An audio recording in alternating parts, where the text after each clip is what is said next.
Bonjour, bonjour, bienvenue sur Cocotte TV, bienvenue à la ferme du hardware pour une petite vidéo. Vidéo qui va plutôt être une sorte de guide. Un guide qui va vous expliquer comment remplacer, vous montrer comment remplacer un disque dur de portable en 2,5 pouces par un SSD. Ben oui, parce qu'on peut aussi mettre des SSD dans les ordinateurs portables pour que ça aille plus vite. La machine du jour, un GE620 de chez MSI, qui sera prochainement en test à la ferme. On l'a déjà découvert en vidéo. On tarde un petit peu sur les tests, mais il faut dire qu'on a tellement de produits à tester qu'on a un petit peu de mal à fournir à tous les niveaux. Alors on va d'abord retourner la machine pour pouvoir, dans un premier temps, tenter d'identifier les différentes trappes qu'on a. On va aussi tout de suite retirer la batterie pour ne pas prendre de risques et éviter tout court-circuit. Simple mesure de précaution. Maintenant, on découvre qu'il y a uniquement une seule trappe sur ce portable. On va donc prendre notre tournevis et défaire les vis une à une afin de pouvoir retirer la trappe de l'ordinateur. Alors on peut ou retirer les vis, ou les attraper, ou les laisser. Tout ce qu'il faut, c'est faire très attention au moment où on tire la machine, où on tire la trappe pour éviter que toutes les vis ne soient expulsées par terre, ce qui peut être un peu gênant pour pouvoir fermer ensuite. Voilà, il faut aussi rechercher les endroits où il peut y avoir des vis sous les autocollants, comme ici, et bien sûr, on perd la garantie à ce moment-là. Bon, en même temps, on vous dira trop rien si vous changez juste le disque dur de votre machine. Ensuite, on attrape la trappe et on tire. Et ça nous permet d'accéder aux différents composants de la machine. En plus, ce qui est bien, c'est que ça fait une vidéo plutôt sympa parce que voir le physique d'un ordinateur portable en dessous, c'est une chose relativement rare, surtout en vidéo. Donc on voit le différent système de refroidissement pour le CPU, dans un premier temps, ici, pour la carte graphique, le ventilateur, le disque dur, le lecteur de carte et la mémoire. Et enfin ici, la petite carte Wi-Fi. Alors nous, ce qui nous intéresse, c'est le disque dur. Donc on va aller tout de suite zoomer sur ce dernier, histoire d'être un peu mieux au niveau de la vidéo. Et que surtout, que vous ayez un petit peu plus de détails. Alors, on voit qu'il y a deux vis ici. Donc on va tout simplement retirer les vis, ce qui nous semble plutôt logique en soi.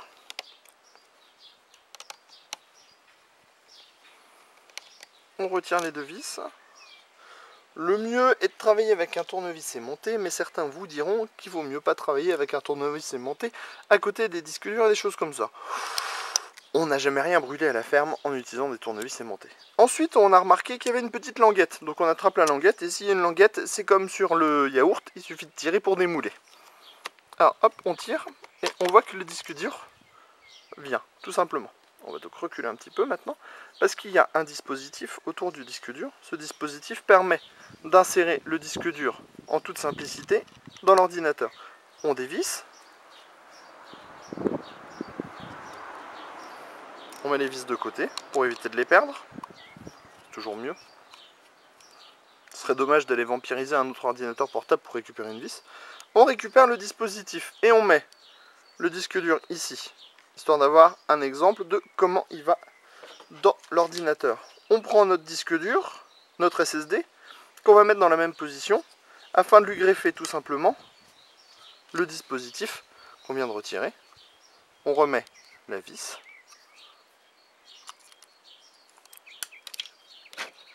Ah, c'est toujours l'opération un petit peu délicate. Hein. En même temps, on va pas faire de coupure. Hein.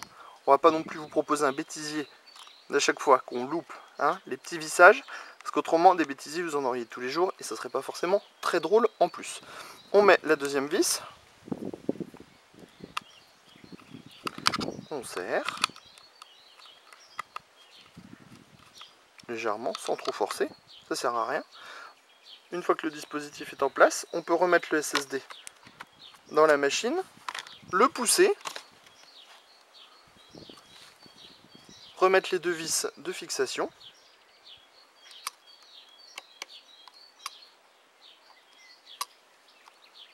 La première, on en profite pour retirer le disque dur qui ne sert plus à rien.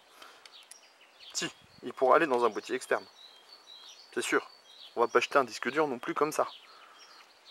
On remet la deuxième vis et voilà, notre SSD est en place.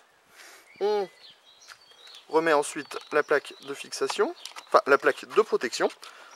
On fait attention à bien remettre la languette dans le fond. Voilà, on entend bien les clips pour dire que c'est bien en place.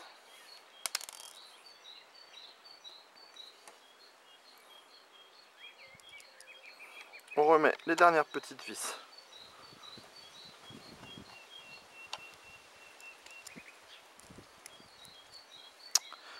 Petit problème avec les dos aujourd'hui. Hein. Hop. Ça doit être le manque de hardware.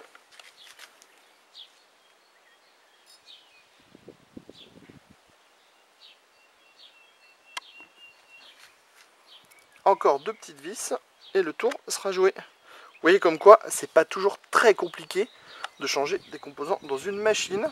Il faut surtout pas avoir peur, sauf quand il y a un petit autocollant comme quoi ça dit qu'on perd la garantie, mais pour un remplacement de disque dur, je pense que vous arriveriez à négocier tranquillement avec le constructeur. On pourra ensuite remettre la batterie, comme ceci, pensez à la bloquer, prendre l'ordinateur, et ensuite appuyer sur le power on afin de lui dire que on peut redémarrer.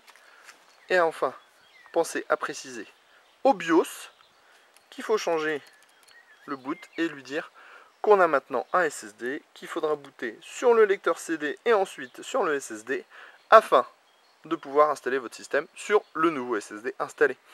Un nouveau guide sur Cocotte TV et on va vous dire à bientôt sur Cocotte TV pour justement un prochain guide ou une vidéo de démonstration ou on ne sait pas, peut-être Amanda ou Jessica.